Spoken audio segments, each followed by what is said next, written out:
Which of these characters can be trusted and who is deceptive? Will the Anjin and Lady Mariko get their happy ending? Speaking of Anjin, will he ever leave Japan? And who is the real Shogun?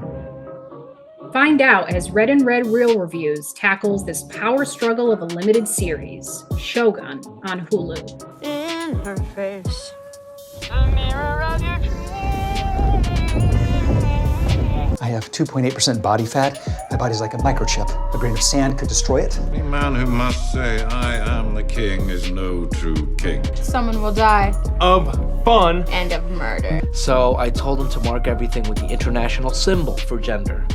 And, Leslie, I typed your symptoms into the thing up here, and it says you could have network connectivity problems.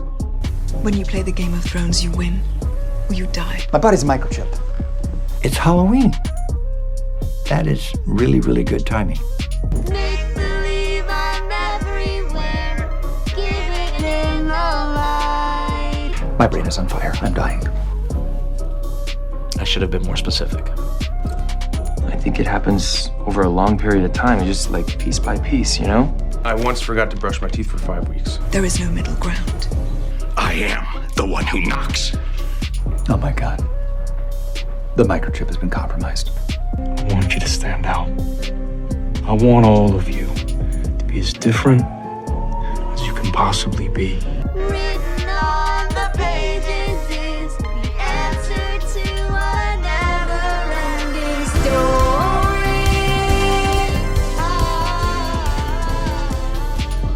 story. Welcome back to episode 14 of Red and Red Real Reviews.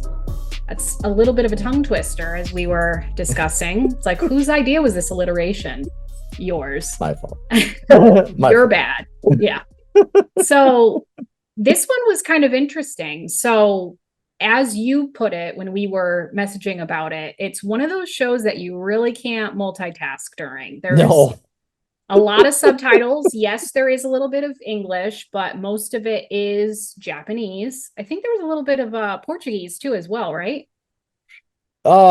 Possibly, but at the beginning. Yeah, and I think a little bit at the end as well, but also you're so used to hearing Japanese that you hear a foreign language, and I think your brain just instantly assumes Japanese. So you're still reading the screen anyway, so it doesn't make too much of a difference.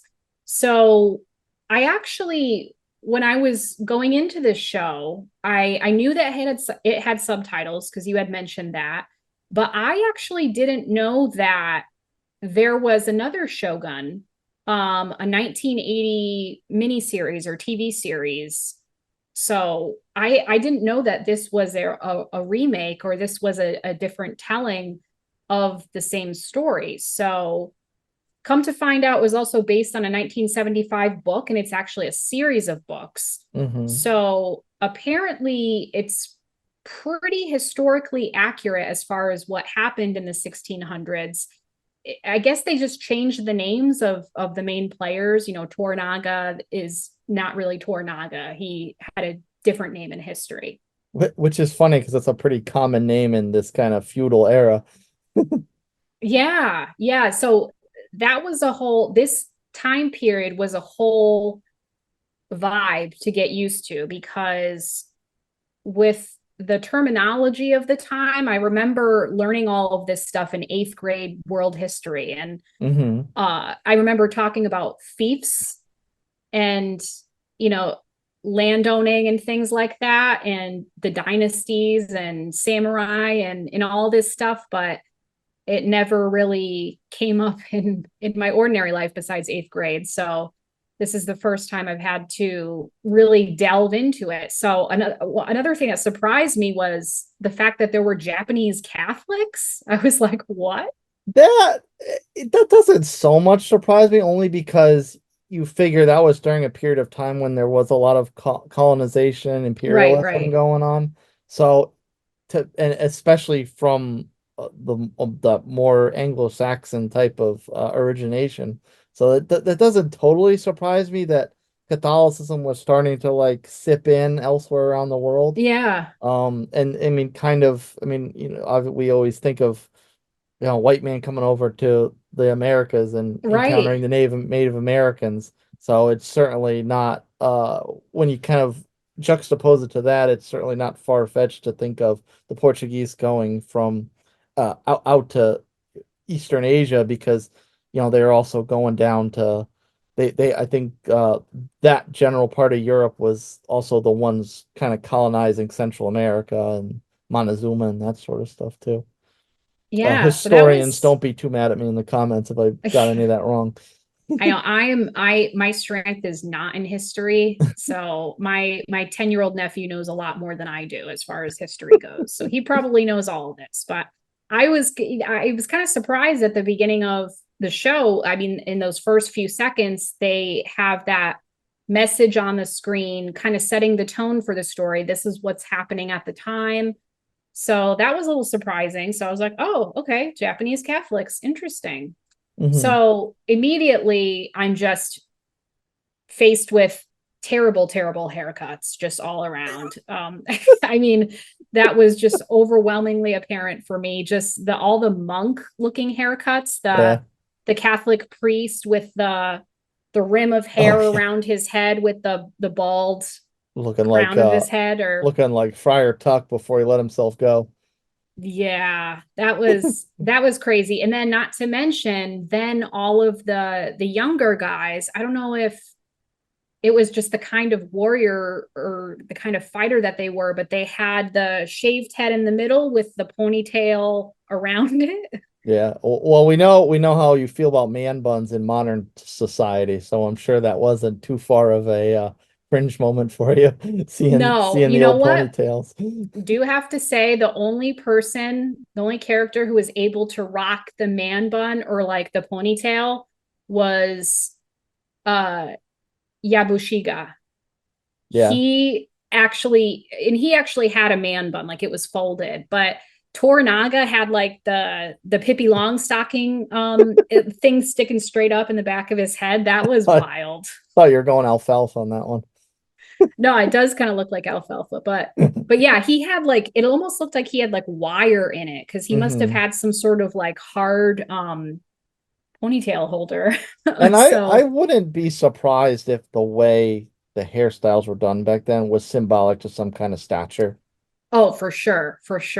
I mean, it's same as, in the back in the days of our forefathers, the powdered wig, or something like that showed if you didn't have a powdered wig, you weren't shit, like you had no.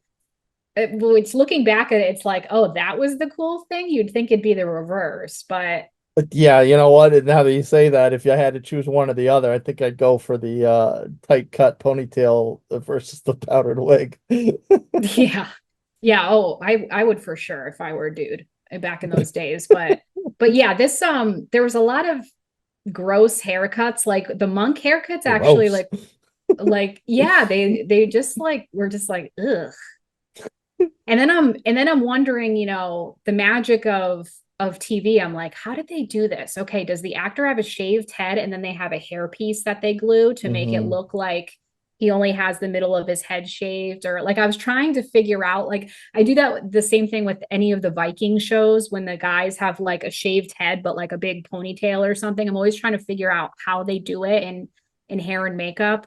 Well, as long as they don't have a history of male pattern baldness, I would hope they would be super authentic and just shave it for the role and then let it grow back.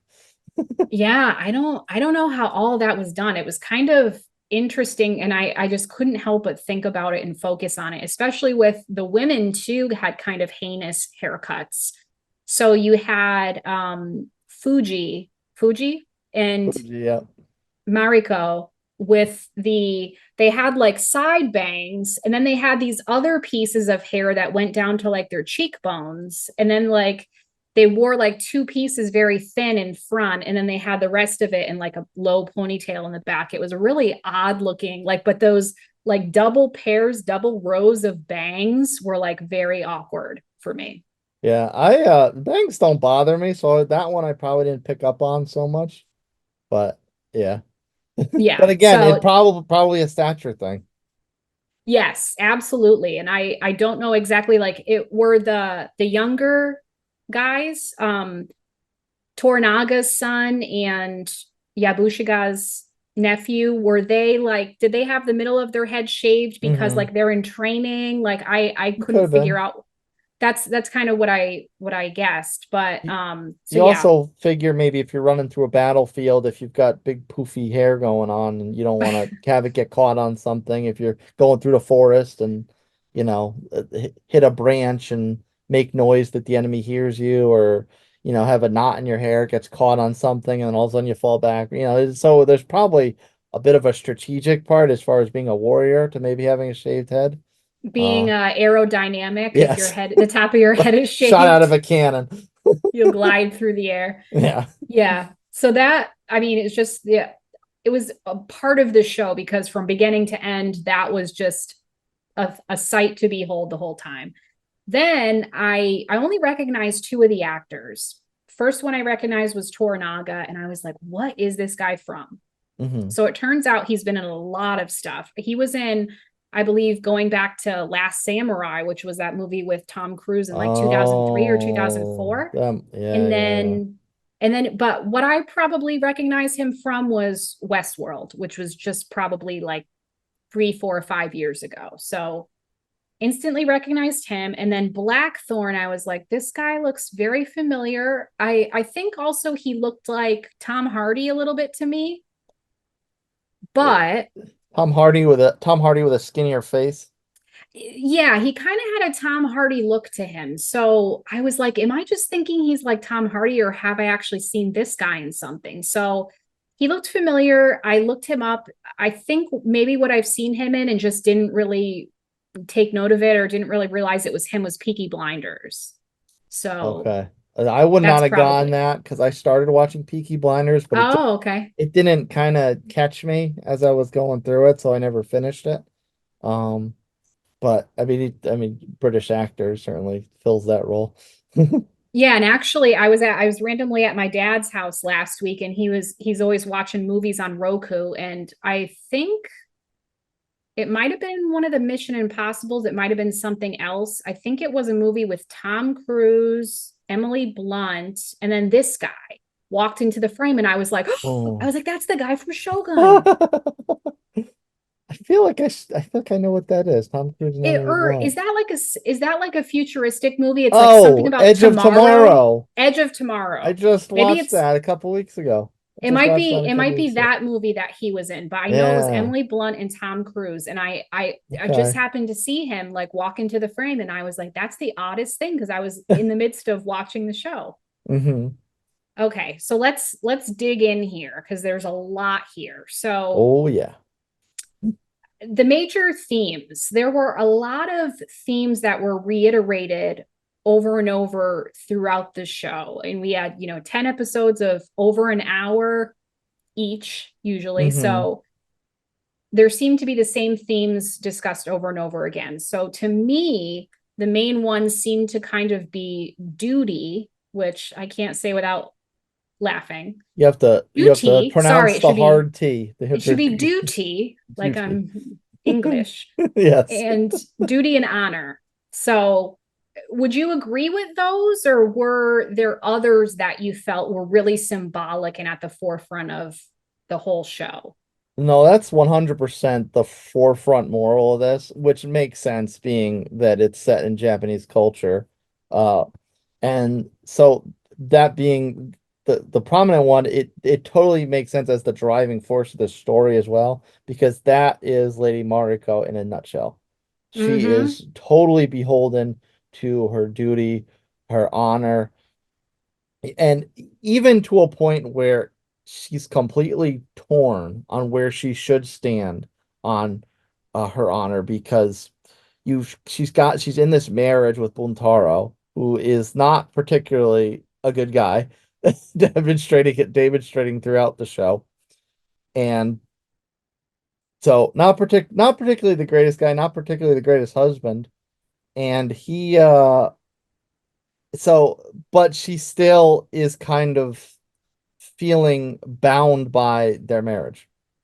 And then the other side of it is her lineage to her the family Jinsai. Yes. And you kind of pick up early on where the Jinsai, they've kind of got a reputation way back when they were kind of a brutal bunch of samurais. They kind of had a bit of a dishonoring or falling out with the power structure at the time. So there's that as well. And then, of course, she and the Anjin wind up having this little love connection throughout the middle point of the show. And he being, almost said an American, he being British, quote unquote, quote unquote white man, he doesn't understand it. He doesn't get that. So he's like, you're not like, he's kind of just putting in the now logic in play, where it's like, you're not happy here. This the duty you are beholden to is kind of silly, and you're not going to wind up in a place where you're happy, so go do something else. And he doesn't understand that that's not how this kind of honor system and duty works. Right. Yeah. He can't fathom what she has to deal with. And actually, I think at one point she refers to her family, like her father, as assassins. Yes. Doesn't she? Mm-hmm. She says assassin. So yeah, she's a lot of times too, whenever something is brought up, like, oh, we have to do this, especially how John Blackthorne, whenever he kind of suggests things to her, like, oh, you should do this, you should leave your husband, she always talks about her duty. She's like, no, I can't do that. And her reason is always, oh, well, I have a service. I cannot leave that post. I'm in service to him. So it just drives her entire character arc up until the very, very end. And it was really sad to me that the duty and honor was taken so deeply, even by a child. So you had Mariko's son literally telling her, if you do this, then I will be embarrassed of you and I will not talk to you again. Like, you don't exist to me. And that got me in the feels. I felt for her, because that was just so crazy to think of a child saying that to their parent. If you act this certain way, like, you're an embarrassment and I don't want to know you. And that was like the last significant conversation they had, that at least that we saw in the show. It was like the last like real moment they had together before, obviously the show ended the way it did, which we won't spoil in the first 15 minutes of our show. But the way the show wound up ending, when you think back to that moment, it's like, well, that's like the last moment this kid's gonna remember with his mother. And it's like, I know, but it shows you, it's sad and it's heartbreaking, but it shows you the depth of that duty and honor, what that does to a family or members of a family. There's consequence. Yeah, definitely. So speaking of consequences and speaking of family dynamics and relationships and things like that, so what I came to realize from this series is that there were just, oh my God, there were so many nuggets of wisdom that I just could not possibly write them all down. So the Japanese are very profound and symbolic in their approach to life and what they think about things. So for me, I just wrote down a handful, but there were so many quotes that stood out to me. What were some quotes that stood out to you and really made you think, or kind of touched you, or what impacted you? Well, in full disclosure, so I was watching the show a bit more casually at first, and then when we decided, all right, well, let's do an episode on it, because people were talking about it. So the first several episodes I was watching casually, wasn't necessarily taking notes, but I even pulled out a couple significant ones I thought just in the last few episodes. And one of them, there was at one point where the Anjin's the Anjin's starting to pick up the hints that Toranaga's game plan might be a little bit foolish. And he's trying to sell Yabushige to disavow these orders, and like, not saying you got to stab this guy in the back, but we got to start thinking of how to do this a different way. And it's weird, because at first you think he's kind of receptive to it. You think he's like hearing him out. It's like, okay, I see where you're going. I see you're going. But he kind of shoots it down. And Anjin's kind of like, and of course, Lady Mariko sitting there translating, as she was for pretty much the whole show. And he's sitting at their end, and he said, and they're kind of having their little sidebar too, that Yabushige doesn't necessarily know what they're saying. And he goes like, loyal turns senseless very quickly when the order turns suicide, because at this point everyone's thinking Toranaga's mission is just going to be a death trap. And Lady Mariko kind of like turns toward him very profoundly, and because you at this point you already know that they've had their differences over her commitment to her duty. And she looks at him and was like, would you like me to translate that, or was that for me? So it's kind of like she almost kind of like digs him a little bit, because it's like, are you really talking to Yabushige right now? Or are you trying to send me a message? Yeah, there were a few moments where somebody or Anjin was supposed to be speaking to somebody else, or they to him, and she was supposed to be translating, and she would kind of be speaking you don't want to directly. Say that. Yeah, there were some moments where she was kind of, I guess, like intercepting the translating, which was interesting. So yeah, that was a weird moment. Yeah, there was to that point there were a couple times before they went way before they went to Osaka, actually before they even went to Edo. I think they're still up in the mountains, where the Anjin's getting very impatient. Like they're playing this thing. He wants his shit back. You asked me to train this fleet. I haven't trained the fleet at all. Like what are you doing? Let's get the move on. And she kind of like stops him, and she's like, you don't want me to tell Toranaga this. It's like, this is a bad idea if you go and express these emotions to him. Yes. I remember that part. She was definitely intercepting the she was trying to make sure that Anjin wasn't getting himself in trouble. Like, she was really looking out for him with the translating, more so than just translating the words, really looking out for his well-being. Yeah, the Feudal Japan never heard of the whole hashtag no filter, I guess. Hashtag no filter. Hashtag sorry, not sorry. Yes. Yeah, I will just do a quick little one of mine, and then we'll get back to one of yours. So for me, I mean, as far as funny lines, there was a lot because of like Rodriguez and that was a great relationship early on. Yeah. And there were actually some funny lines between Anjin and Yabushige too. But, because we're talking about things being profound, things being symbolic, there were wasn't there a story of like the eightfold fence or something like that? So there was just so much wisdom there that I couldn't gather it all. But I think it was at the end of the first episode, perhaps.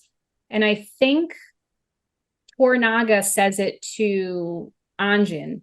And I think it's when he's seeing Mariko for the first time.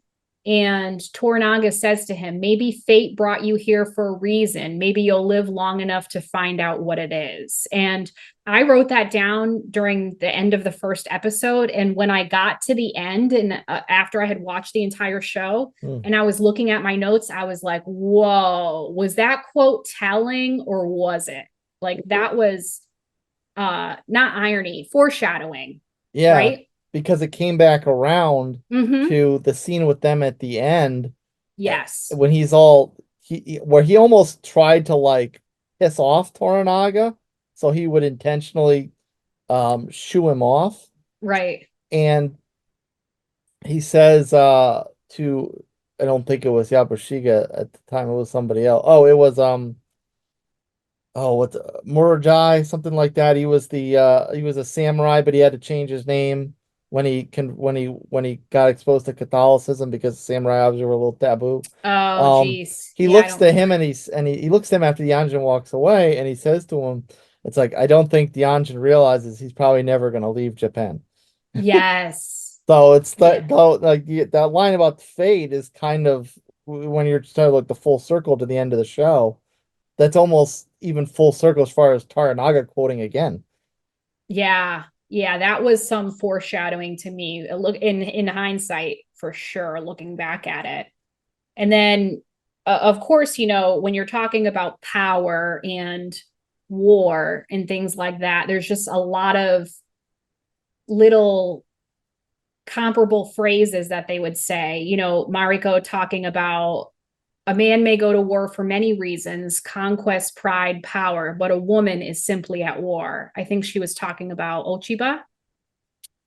She could have been, yeah. And Ochiba was another, like, their relationship. I mean, well, that's another topic, but their relationship too, that's was a very combative at times between them, going back and forth after they were back in Osaka.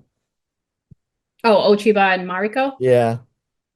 Yeah, that was but that was kind of the catalyst for everything happening. So that was also interesting. And then I think she also said to Toranaga about Ochiba, I don't think you are her enemy. Fear is her enemy, which I thought was just interesting. Like, it's not about you. It's just about what she's like trying to do. Like she's acting out of fear, sort of. Yeah, because she's kind of got a little bit of I don't want to say duplicity. Well, maybe duplicity is the right word as far as her backstory, her lineage. You kind of feel like she's not necessarily totally committed to Ishido's warpath. No, but I she's think still very hard stance in like not buying into Toranaga's warpath. I think she's kind of a fickle female in a lot of ways. Yeah. She puts on a brave face, like she's a tough broad, but I think she's a little bit softer than she lets on. Yeah. Girl, get it together. Get it together, girl. And did you want to talk about your final quote? Yeah, I actually, this one, it didn't dawn on me at first, because when they first approached Ishido, and I forgot the reason they were writing this poem escapes me, right? But they asked Lady Mariko to write the first line of the poem, and she gives them didn't this. they said Ochiba said, oh, we're having a contest, or we're having a competition of some sort for poetry. Would you be able to do us the honor of giving us the first line? That's what set up the whole okay thing. I thought it was to commemorate something that was forthcoming. But you're that probably right. Probably was a competition, a contest of sorts. But so she gives them this line about the bare tree branch, and they're kind of like making fun of her, because it's like, oh, why is a branch bare in the spring? That's not supposed to. So they're all laughing at her or whatever. And then later on, a few scenes later, Mariko is trying to convince Ochiba that Ishito is wrong. He has to let them leave. He has to let them go back to Edo. Of course, she's not going to do that. So Ochiba comments on something about Mariko's character, where she's very committed to her path and not wavering.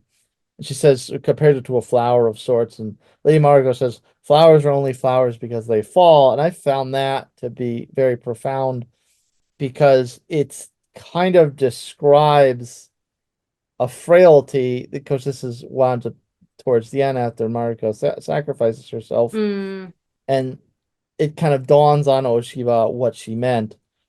And that quote felt more profound, because a flower's beauty is only such because it's frail. A wind can come by, blow it over. Something walk by, step on, it's destroyed. It's delicate. It's very delicate.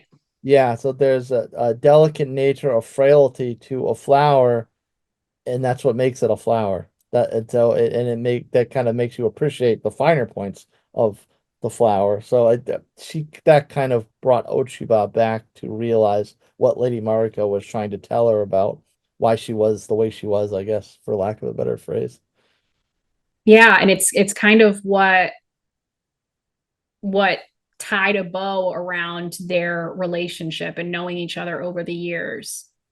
And it kind of brought a strange peace to the ending, even though it wasn't a happy one. Right. The only other one I thought of, because you were talking about funny ones, it just dawned on me when we were talking. So at the end, when they're pulling the ship out of the water, and Mojari is translating for the Anjin, and he's like, "Come on, you shit bags, faster! Let's get this thing out of here!" And he turns around and looks at Mojari. Don't translate that. That's for us. Yeah, that was a funny one. And then the one that made me laugh, there was a lot of interactions between Rodriguez and Anjin, but the one that made me really laugh was when they were on the boats, on the ships, they were yelling to each other across. And so Anjin yells to Rodriguez, "How's your leg?" And he goes, "Oh, yes. Fine. How's your mother?" And he goes, "Dead." And it was just so dark that it was hilarious. There were a lot of moments like that. The original mom joke. Yeah, but I mean, we were talking about more serious stuff, but those were, I mean, if I had written down just the funny stuff, I would have had a million quotes too. Yeah. So sort of like our Game of Thrones, I feel like there were a lot of similarities.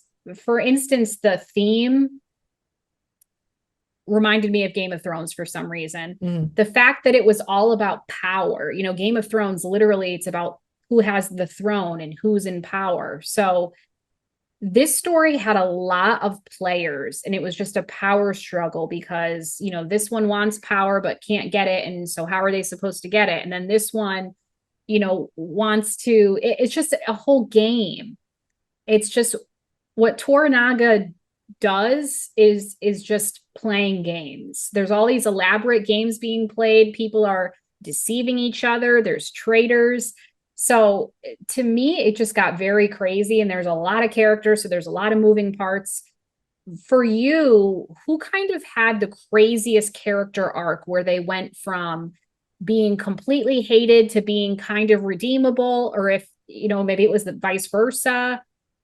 Was there anything that stood out to you as far as characters? The first one that brings that point to mind is the latter of the fact, and that's Yabushige, because he is, throughout the show, he has this kind of quirky, lovable persona to him. Like, he's just kind of the happy-go-lucky warrior, very loyal, very honorable to his duty, and he starts to develop this jovial relationship with the Anjin, which throughout most of the show, that's kind of hard to come by.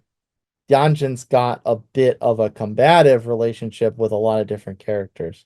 So for Yabushige to have this more friendly relationship with him,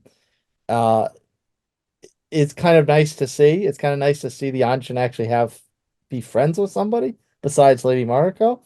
And that gets to the end when I wrote their name down somewhere, the assassins, shinobis, the shinobi assassins, when they come in, and a lot of the big reason why they were able to get into Ishido's castle was because Yabushige goes up and offs one of the sentries. Right. So he kind of helps them get in, and then of course that leads to Mariko's sacrifice. So you wind up having this guy that you've developed this likable feeling about, but between just his general sense of being and then his relationship with the Anjin, and then he kind of winds up being kind of not necessarily a bad guy, but making a fatal mistake that costs us, one of our favorite characters in the show. So so to me, that kind of didn't sour his whole character, but it left a sour taste in my mouth about his character. Right. Yeah. We'll talk about him a little bit more in the next topic, but another arc that I thought was pretty crazy was Buntaro. And that was Mariko's husband, who he was abusing her and giving the excuse that, oh, I just had sake, So shot for shot. this guy's clearly a dirtbag, right? So when we meet him, well, first of all, when he comes back, we're like, oh no, this just disrupts what's developing between Anjin and Mariko, what's developing between them. She's like, oh shit, my husband's back. She did not expect that he was going to live. So when he comes back, you know, we just see instantly that he's this angry, abusive character. And obviously Anjin hates him because A, he's cruel, he's terrible to Mariko. B, he's married to Mariko, who he clearly loves.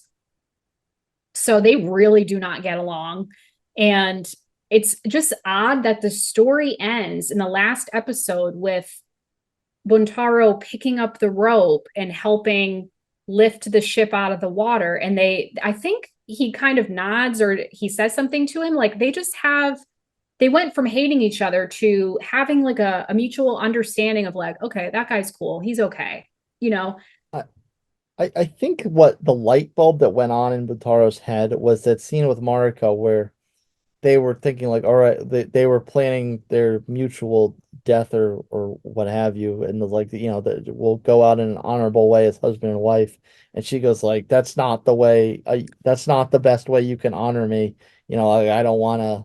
Like, you could honor me better by forcing me to live a life of solitude than to dying by my side, or whatever the exact quote was. And I think that kind of hit him in a very profound way, because it's like, I'm not the bee's knees, you know, going through his head, like, because he had his father was on Toranaga's council, so he kind of probably had a little bit of a lineage in this whole feudal thing. So that was probably like a humble pie gut check type of situation, and that could have been the light bulb going off in his head, between that and then his father not wanting to go through with Toranaga's game plan, is conquest and committing seppuku. And that, between those two moments, those are probably what started to change Butaro. Maybe started to question everything he kind of thought to be true. Yeah, I think it was a harsh reality when she said that. Like, listen, that's not what's gonna make me happy. Like, are you out of your mind? Yes. So yeah, I think that was the dose of reality he needed. So that was pretty crazy that by the end of it, that Buntaro and Anjin were cool and they were fine, especially after Mariko had sacrificed herself.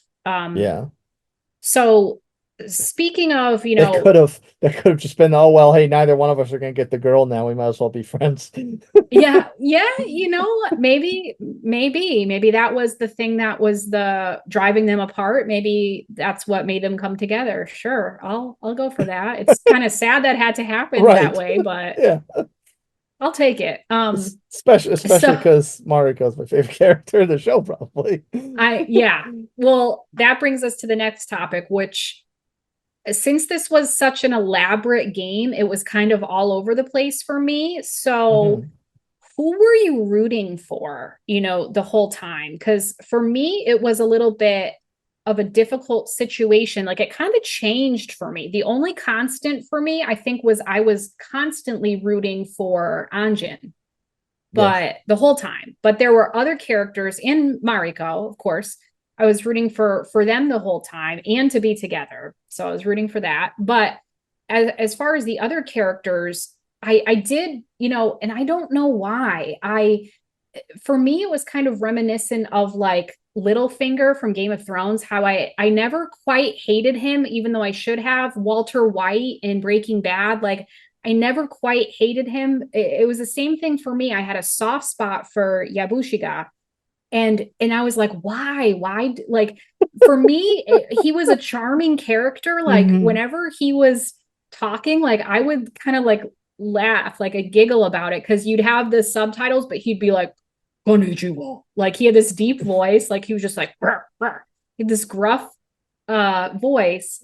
And just, maybe it was just the actor was awesome or something. Like, he just must be such a likable person in real life for him to translate that character to not be such a douchebag. Yes. So my argument is that, you know, why are we like kind of rooting for this guy who's like a traitor? I think the the verdict just comes down to that he has, as the kids say, mad riz. Yeah. So that word's come into my lexicon of late, and I don't know why riz, it's a thing. charisma. That's what it's from. Oh, that's the like swagger. Like yeah, he's got okay. he's got swagger, right? He's just like, he's likable. He's funny. You like him generally as a character, and you're like, why? Why do I like him? Yeah, I knew what people meant by it, but now knowing the origination of why the word is what it is, that now I'm a little less upset by it. Okay. But yeah, so yeah, he does have that likability factor, and it's weird because after he kind of like loses his mind a little bit after Mariko's sacrifice. Yep. And and he's got, you could tell he's like really stricken by guilt. And the weird part is that Ishido has this moment with him where he says, like, after we take down Toranaga, you'll have your spot on the council. So that makes you think, like, okay, like when you compare it to Littlefinger. So it's like maybe he is like the Littlefinger because he's been playing both sides this whole time. Yeah, and we've been totally oblivious to it, because blind to it because we like him. Yeah, exactly. So like that kind of felt, that part too kind of felt like, it's like, what is really going on with this guy? But then there was also a slight salvation arc when he commits seppuku. Yeah. Because Toranaga's starting to spell out what he really wants. And all, like, in his mind, he's got this sense of greater purpose about rising back to the level of a shogun, and having feudal Japan kind of at his whim. And Yabushige is kind of thinking like, oh my God, this guy's not this altruistic warlord that I thought I was following and had the greater good of Japan in mind. This guy just wants to rule with an iron fist. So Yabushige kind of had a little bit of a redemption arc before he took his life. So weird kind of roller coaster with this guy. I know it was a roller coaster because you like him and you're like, wait, he did that? Like, he's a bad guy, isn't he? And you're like, am I being duped? Like, am I being tricked, like, into liking him when I shouldn't? And that was the difficult part of it. It was up and down for me. It was hard to know whether he was bad, whether he was good, whether we should trust him, whether we shouldn't. So yeah, that was quite a roller coaster. All for a character who's not going to last more than the first season.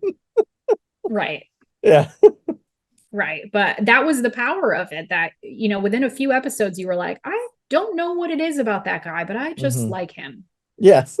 Yeah. It was indescribable. He's got that riz. Yeah, I mean, yeah, let's talk a little bit more about Mariko. Yeah. She's my girl. She's my girl. There was something so strong and so true about her character. It was very hard not to respect it, even though you felt sad about it. You said earlier, there's a sadness to how she's carrying out her duty. But despite that, you still had this immense amount of respect for how she handled herself and her commitment to what she believed in. And even as she's torn with this sort of forbidden love between her and the Anjin, whether that's because of honor to her marriage or honor to a certain way of life, whether or not to get involved with an Englishman. So there was this, you could kind of feel this desire of hers to not be the way she was being, but she still kept at it because that was who her character was. Yeah, she definitely had a lot of integrity, and she was like, this is how I'm going to get peace. And I know it's difficult, but this is what I need, and I'm going to get it no matter what I do. So you had to just give her props for being strong and for doing the difficult things and for just really holding up her honor to what she felt like she needed to do and what she felt like she needed to do to prove her service to the people that she was serving. Yeah, and I know this show comes out pretty early in the year, but I Yeah. hope Anasawa people remember her role here as we get into award season towards the end of the year and early into next year. Because I think her performance was what elevated this character to what we find so endearing. So I hope that the committees or whatever, they remember her when it comes time to nominate people. Yes. And I would also go as far to say even someone like Fuji. I loved that actress and I loved her character. The two of them, I was just like Fuji was just so cute. And then like anytime Mariko would come up on the screen, I'm like, she's just like, she's gorgeous. Just she's so beautiful. That's what I would think every time she came on the screen, and she was a phenomenal actress. The sad part about Fuji is that you could obviously, that the Anjin is crushed by Lady Mariko's death. Right. So at the end, there's this scene where you kind of feel like he realizes his mind wasn't in the right place when she was assigned to be his consort. Now, whether that was just because he was so hung up on Lady Mariko, or he was still so hell bent to get out of there, get his ship, get his crew, and obviously that whole thing didn't work out the way he thought it would. But he kind of like felt this guilt that like, I didn't treat this very kind woman, very beautiful woman, with the respect I probably should have, and he kind of wants a second chance to be with her, and she's kind of like, no, I already asked Toranaga to let me go live as a nun, and he's in there like, nun? So like you kind of had this feeling like, okay, maybe there will be this kind of like second They'll chance be together. second chance for them, and second chance for Anjin to find his person, and then she goes off and sails away, and that kind of gave you this like deflating sad moment.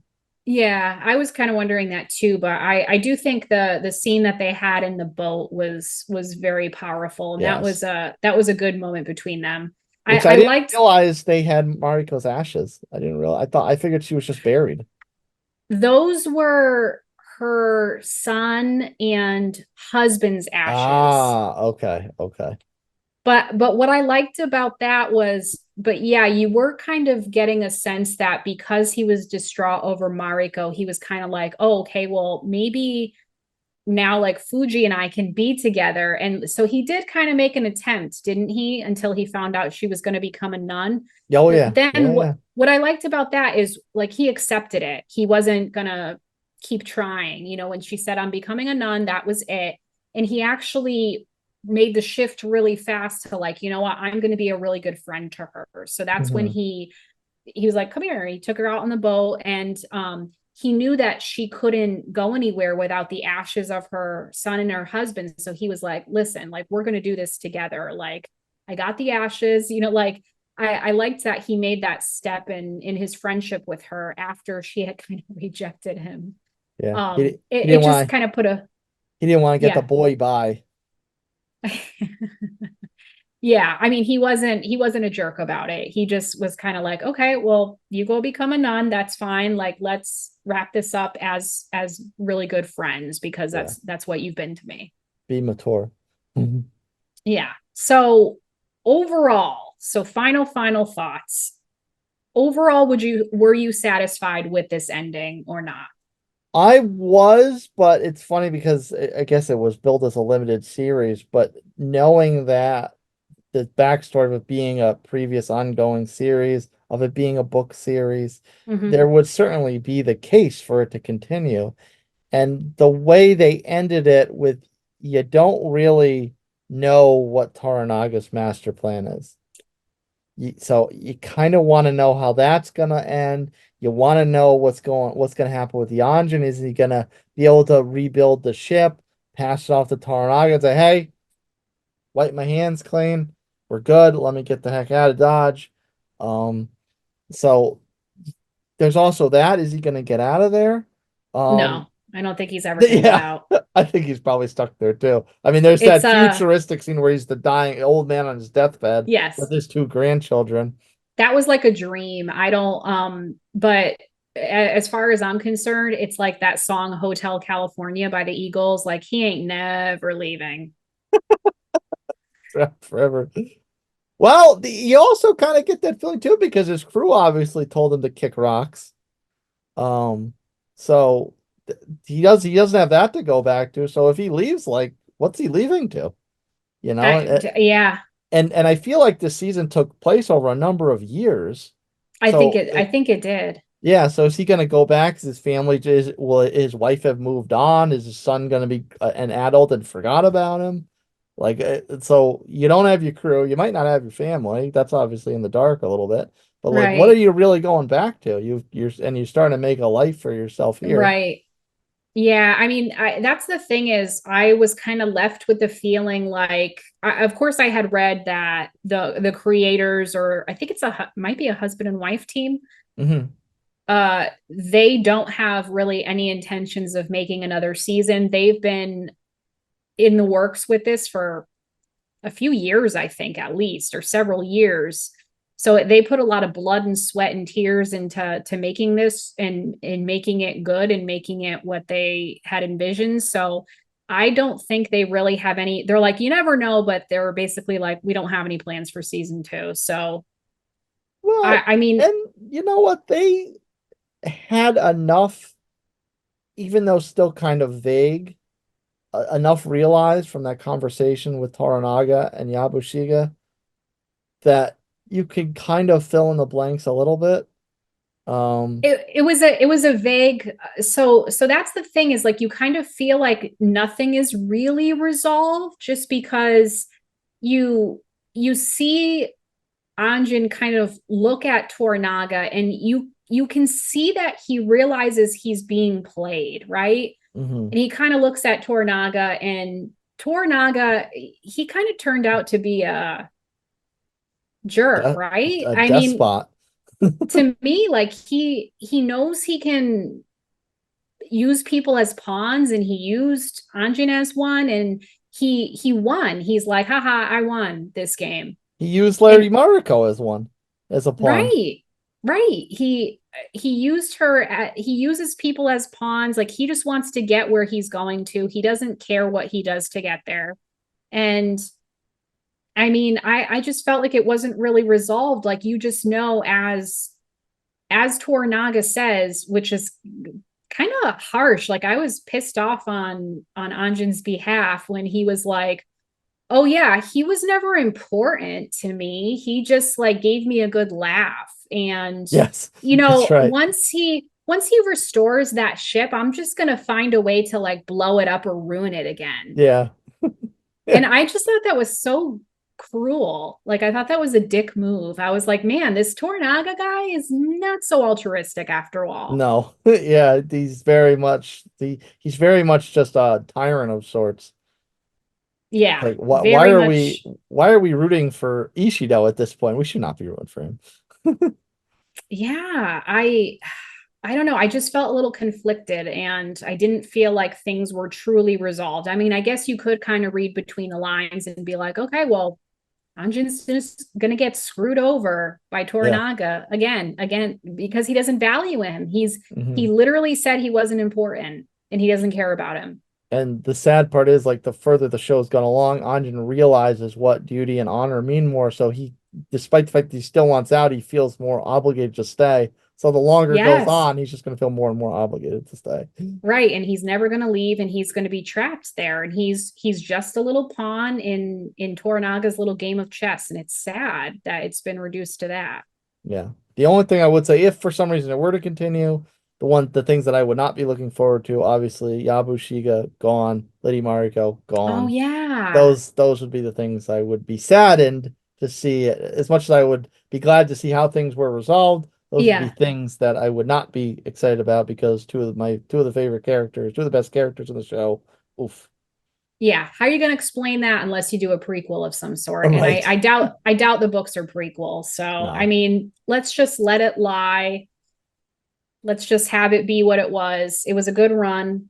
And yes. So on that note, if you enjoy listening to our show, we would appreciate it so much if you gave us 5 stars and you left us some love if you haven't already. Also, make sure you follow along with us on Instagram and TikTok. For me, it's Binge the Ginge with dots between the words. I think on Instagram, it's with the dots. On TikTok, it's without the dots. For him, it's Nutmeg, the number 2, Palmetto like the bug. Gross. They're nasty. And give us both follows on social media.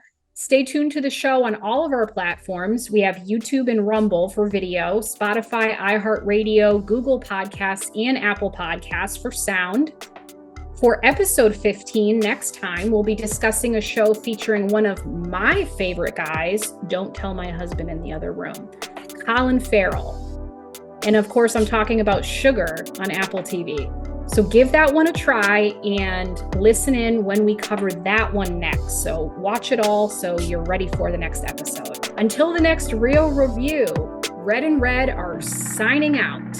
In less than an hour, aircraft from here will join others from around the world. And you will be launching the largest aerial battle in the history of mankind.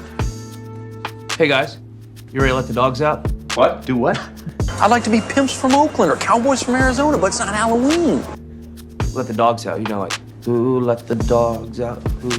Who brought this guy along? Slow ahead. I can go slow ahead. Come on down and chum some of this shit. Grow up, Peter Pan. Count Chocula. X never, ever marks the spot. One more thing. Do me a favor. Don't go chasing waterfalls. You did it. You crazy son of a bitch, you did. Mankind, that word should have new meaning for all of us today. We can't be consumed by our petty differences anymore.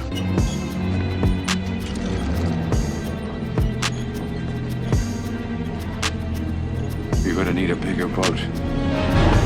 No. Try not. Do. Or do not. There is no try. All right. Then you do us proud. Because I don't want no scrubs. Don't act so surprised, Your Highness. You weren't on any mercy mission. Not from tyranny, oppression, or persecution, but from annihilation. We're fighting for our right to live. Snakes. Why did it have to be snakes? I'll take care, all right? None but love for you. None but love for you. 10. X marks the spot. Have any clue what's about to happen to him? Oh, not a chance in hell. Good night. Blow up! Peace! Smile, you son of a... Toodaloo, motherfucker. Hey. Ain't too proud to beg. Come on. What? It's not funny anymore. I don't know what you're talking about. I'm not trying to be references. Still, nothing. I swear to you. But as the day when the world declared in one voice, we will not go quietly into the night. We will not vanish without a fight. We're going to live on. We're going to survive. Today, we celebrate our Independence Day.